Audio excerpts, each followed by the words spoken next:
Study YouTube channel में आप लोगों का स्वागत है। SSC MTS new pattern GK GS practice है 2023।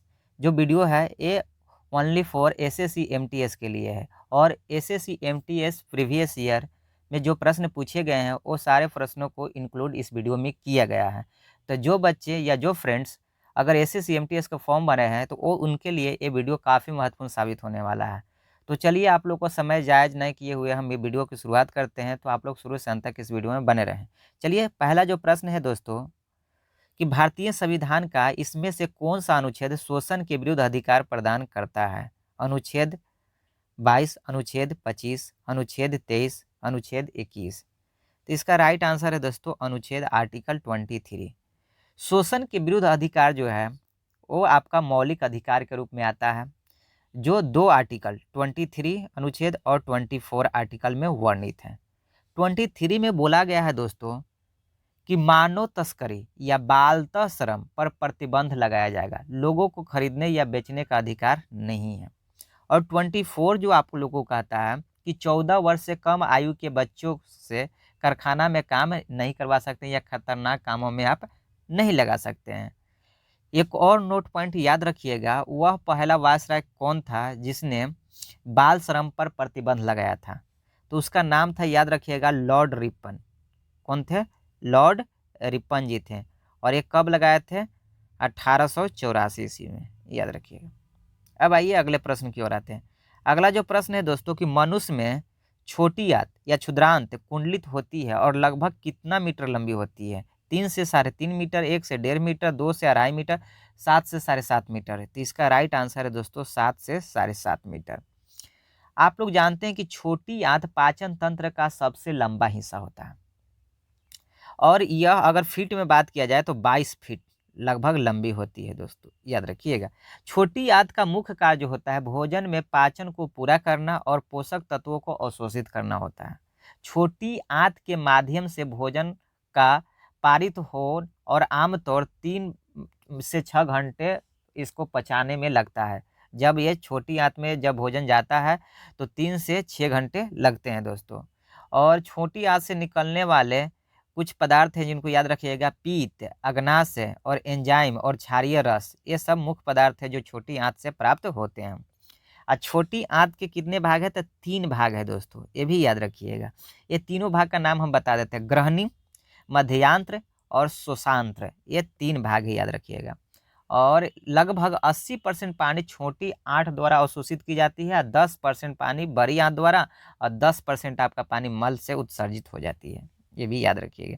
आइए अगले प्रश्न की ओर आते हैं। अगला जो प्रश्न है दोस्तों कि पुर्तगाली खोजकर्ता वास्को डी गामा माने भारत कब आया था? 1495, 1497, 1498, 1496। इसका राइट आंसर है दोस्तों 1498। वास्को डी गामा 20 मई 1498 को कहाँ पहुंचा था? कालीकट। कालीकट नामक स्थान पर यह पहुंचा था। इसने कालीकट के क्षेत्रीय शासक जो जोमीरन था से मुलाकात किया और व्यापार संबंधी बातचीत की थी। वह वापस कब गया था? तो 1501 ईस्वी में पुर्तगाल वापस लौट गया और फिर 1 साल बाद 1502 ईस्वी में भारत वापस इसने लौटा। और आपसे एक और प्रश्न कि दूसरा बार वास्को डी गामा भारत कब आया था? तो 1502 ईस्वी में। और एक और प्रश्न आप लोग से पूछा जा सकता है कि वास्को डी गामा तीसरी बार भारत कब आया था? तो तीसरी बार जो भारत आया था वो आपको 1524 ईस्वी में वास्को डी गामा आया था, ये भी आप लोग याद रखिएगा। और इसका जो निधन हुआ था भारत में ही हो गया था वास्को डी गामा का 24 दिसंबर 1524 ईस्वी को, जो कोचीन केरल में इसकी निधन हो गया था, याद रखिएगा। आइए अगले प्रश्न की ओर आते हैं। अगला जो प्रश्न है दोस्तों कि मृदा रहित कृषि को कहा जाता है? चारागाह खेती, शुष्क खेती, हाइड्रोपोनिक्स या स्थानांतरित कृषि? तो इसका राइट आंसर है हाइड्रोपोनिक्स।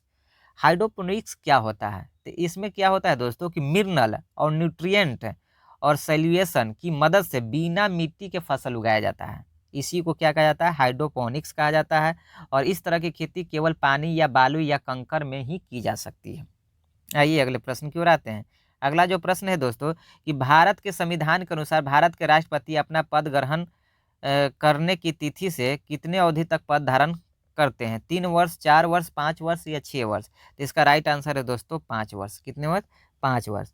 भारत के राष्ट्रपति भारत गणराज्य के कार्यपालक अध्यक्ष भी होते हैं। वर्तमान अगर राष्ट्रपति की बात किया जाए भारत में, तो आपके 15वें जो राष्ट्रपति हैं वो आपको द्रौपदी मुर्मू साहब हैं, जो 25 जुलाई 2022 से अभी तक हैं।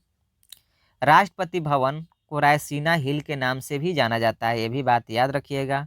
अब बात करते हैं कि राष्ट्रपति को वेतन कितना मिलता है। तो राष्ट्रपति को जो वेतन मिलता है दोस्तों, वो आपको 5 लाख रुपया प्रति माह दिया जाता है। अगर वार्षिक पूछा जाए तो 12×5 = 60 लाख वार्षिक है, ये भी आप लोग याद रखिएगा। तो राष्ट्रपति अधिकतम कितनी बार पद पर रह सकता है, ये प्रश्न है। इसका जवाब आप लोग कमेंट बॉक्स में कि भारत के राष्ट्रपति अपने पद पर कितनी बार रह सकते हैं, तो ये बात याद रखिएगा। और अब तक कितने ऐसे राष्ट्रपति हैं जो अपने एक से अधिक बार अपने पद पर रहे हैं, तो ये इसका भी आप लोग उत्तर कमेंट बॉक्स में दीजिएगा। भारत की पहली महिला राष्ट्रपति कौन थी? तो वो प्रतिभा पाटिल थी, ये भी बात याद रखिएगा। अब हम एक इम्पोर्टेंट फैक्ट बताने जा रहे हैं राष्ट्रपति से रिलेटेड। राष्ट्रपति के पास वीटो पावर होता है, और राष्ट्रपति के पास कितने वीटो पावर होता है? तो राष्ट्रपति के पास तीन प्रकार का वीटो पावर होता है दोस्तों। कितने प्रकार का होता है? 3 प्रकार का वीटो पावर होता है राष्ट्रपति को, और तीनों वीटो पावर के बारे में हम बताने जा रहे हैं, तो आप लोग बने रहे वीडियो में। ये तीनों जो वीटो पावर होता है, पहला पूर्ण वीटो होता है, दूसरा निलंबकारी वीटो होता है, और तीसरा जो वीटो होता है दोस्तों वो होता है पॉकेट वीटो। सबसे बात करते हैं कि पूर्ण वीटो क्या होता है। पूर्ण जो है वीटो क्या होता है, इसके बारे में बात करते हैं। तो निर्धारित प्रक्रिया से पास बिल या जब राष्ट्रपति के पास आए जो संविधान संशोधन बिल के अतिरिक्त हो, तो वह अपनी स्वीकृति या अस्वीकृति को घोषणा कर सकता है। किंतु अनुच्छेद 368 जो संविधान संशोधन के अंतर्गत कोई बिल आए तो वह अपनी अस्वीकृति नहीं दे सकता है। कहने का मतलब संविधान संशोधन के अतिरिक्त अगर कोई बिल आता है तो वो राष्ट्रपति के ऊपर डिपेंड करता है कि उसे स्वीकृत करें या अस्वीकृत करें। ये हो गया आपका पूर्ण वीटो। दूसरा जो वीटो है निलंबकारी वीटो। कौन सा है? निलंबनकारी वीटो। इस वीटो में है क्या कहा गया है दोस्तों कि संविधान संशोधन अथवा धन विधेयक के अतिरिक्त, माने संविधान संशोधन और धन विधेयक जो बिल है उसके अतिरिक्त अगर कोई बिल आता है तो राष्ट्रपति को भेजा गया कोई भी बिल वह संसद के पूर्ण विचार हेतु वापस भेजा जा सकता है।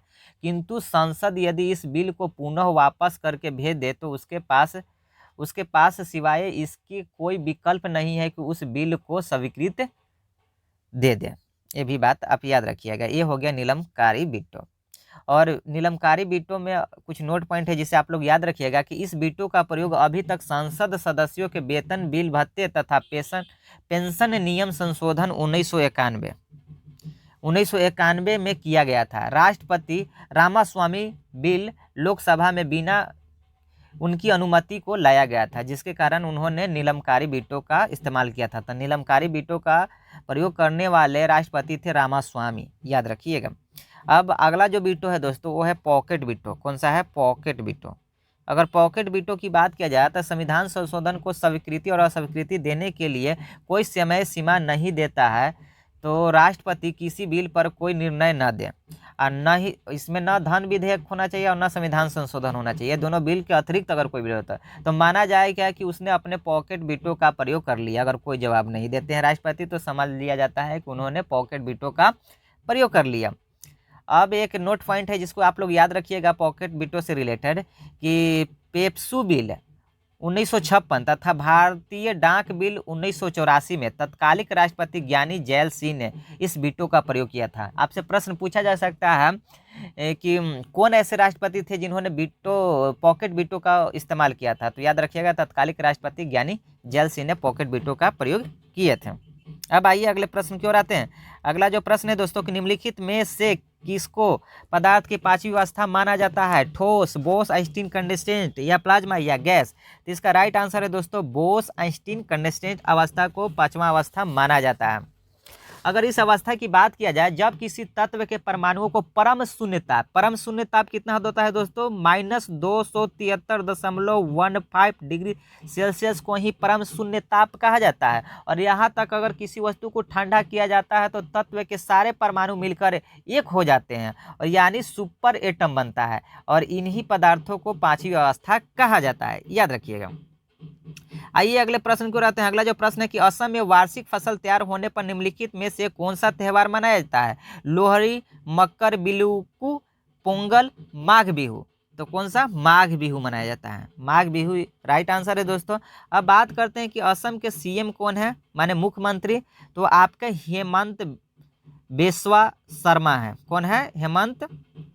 हेमंत बिस्वा शर्मा है, याद रखिएगा। ये बीजेपी से हैं। अगर हम वहाँ के राज्यपाल के नाम बताएं तो जगदीश मुखी हैं।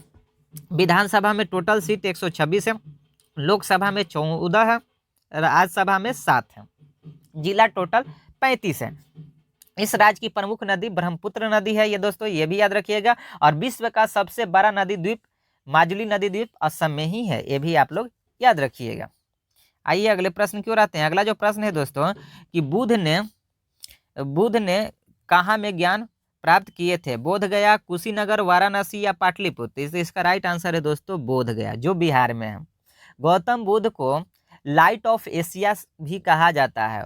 गौतम बुद्ध जी ने 29 वर्ष की आयु में गृह माने घर को त्याग दिए थे, जिसे महाअभिनिष्क्रमण भी कहा जाता है। और जब घर त्यागे उनके 6 वर्ष की तपस्या के बाद, कठोर तपस्या के बाद, सिद्धार्थ को गया में निरंजना नदी के तट पर महाज्ञान की प्राप्ति हुई थी। याद रखिएगा, माने 35 वर्ष की अवस्था में इनको ज्ञान की प्राप्ति हो गई थी। अब हम बुद्ध धर्म से रिलेटेड बौद्ध संगीति का बात करते हैं कि बौद्ध धर्म में कितने संगीतियाँ हुए। तो टोटल आपके 4 संगीति हुए थे, जिससे प्रश्न पूछे जाते हैं दोस्तों। तो पहला जो संगीति हुआ था वो आपका 483 बीसी में हुआ था, माने ईसापुर में हुआ था। उस समय ये जो स्थान था राजगृह में हुआ था। अध्यक्ष महाकश्यप जी थे, शासक अजातशत्रु थे। दूसरा जो बौद्ध संगीति हुआ है दोस्तों वो आपका 383 बीसी, माने 383 ईसापुर में हुआ है। स्थान वैशाली था, शासक शिशु नागवंश के थे और अध्यक्ष जो थे साबा कामिर थे। तीसरा जो बौद्ध संगीति हुआ है दोस्तों वो हुआ है आपका 251 बीसी में, और उसका स्थान जो था पाटलिपुत्र, शासक अशोक, अध्यक्ष मोगलीपुत्र थे। चौथा बौद्ध संगीति की अगर बात किया जाए तो वो हुआ था 78 एडी, 78 माने ईस्वी में। और ये जो हुआ था स्थान कुंडलावन कश्मीर में हुआ था, शासक कनिष्क थे, अध्यक्ष वासुमित्र थे। तो ये भी आप लोग याद रखिएगा, जो एग्जाम के लिए बहुत ही इंपॉर्टेंट है, इससे प्रश्न पूछे जाते हैं। आइए अगले प्रश्न की ओर आते हैं दोस्तों। अगला जो प्रश्न है कि मोहिनी अट्टम किस भारतीय राज्य की शास्त्रीय नृत्य शैली है? केरल, तमिलनाडु, आंध्र प्रदेश, असम। तो इसका राइट आंसर है दोस्तों केरल। मोहिनी अट्टम कहाँ का है? केरल का।